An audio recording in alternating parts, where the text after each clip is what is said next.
1월 2일 9시 기도회 시작하도록 하겠습니다. 현장을 살리는 공무원이라는 제목으로 말씀 같이 나누겠습니다.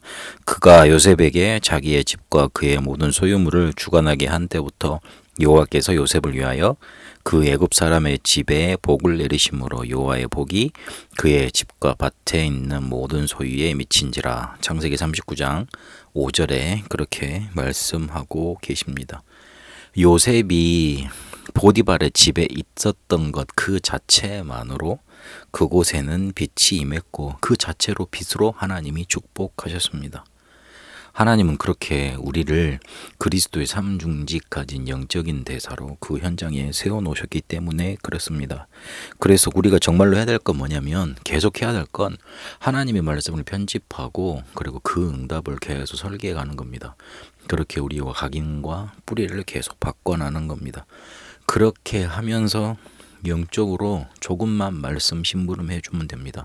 사람들이 결국은 우리가 가지고 있는 복음, 우리가 전해주는 말씀 들으러 우리에게 찾아옵니다. 하나님이 우리를 그 현장 속에, 내가 있는 곳에 영적인 대사로 세워놓으셨다는 것, 그거 자꾸 말씀으로 확인하고 확신해야 됩니다. 그때 우리에게 오는 응답이 치유의 응답입니다. 실제로 숨은 고민 가진 자들이 함부로 그걸 드러내놓지 않습니다. 이걸 드러내놨을 때 내가 어떤 영향을 받게 될까, 어떤 눈초리를 받게 될까, 그 고민하는 사람들이 대부분입니다. 특히 오늘 현장 살리는 공무원이라 그랬는데 그 공무원 세계는 더 그렇습니다. 그래서 조금만 우리가 하나님의 말씀을 가지고 편집 설계하고 영적인 심부름을 계속하면서 그 현장을 지키고 있으면 내가 가지고 있는 답에 반응해서 그 답을 찾으러 올 자들이 나타나게 되어 있습니다. 그러면 조금만 우리가 가진 것으로 답을 제시해 주면 되는 겁니다. 사단과 관계에 있는 재앙을 치유하는 빛으로 우리를 그곳에 세우셨고, 특히 우상을 가지고 사람들을 휘어잡는 그런 권력들과 정치를 치유하는 응답 나타내시려고 그 현장 속에 있게 하셨습니다. 더 중요한 건 사람들을 죽여야지만 내가 살 수 있다는 정복 문화, 그 사상을 치유하는 응답을 주시려고 그곳에 인도하셨습니다.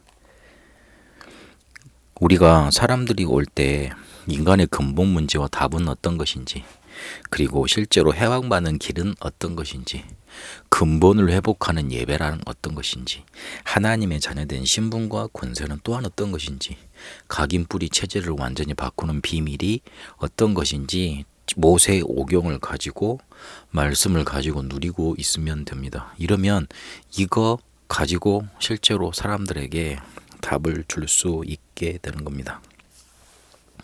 그걸 준비하고 있어야 되는 겁니다. 사람들은 우리가 진짜 신앙을 가졌는지, 진짜 복음을 가졌는지 느낌으로 알아챕니다. 그래서 우리가 그것만 조금만 누리고 있으면 사람들이 찾아오게 되어 있습니다.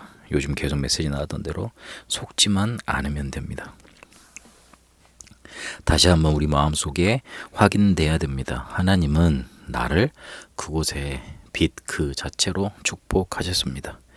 응답 안 와도 실제로 뭔가 열매 없어도 괜찮습니다. 우리가 거기서 그 현장 속에 있는 것만으로 충분합니다. 하나님은 우리를 그렇게 축복하십니다. 파수꾼으로 영적인 삼중직 대사로 현장을 살리는 응답 누리게 되시길 바랍니다. 하나님, 요셉이 누렸던 복을 우리 현장에서도 누리게 하옵소서. 나도 살고 남도 살리는 실제 문제에 답을 줄 수 있는 준비되게 하시고 삼중직 대사로 그 현장 속에 빛으로 응답받게 하옵소서. 살아계신 우리 주 예수 그리스도 이름으로 기도합니다. 아멘.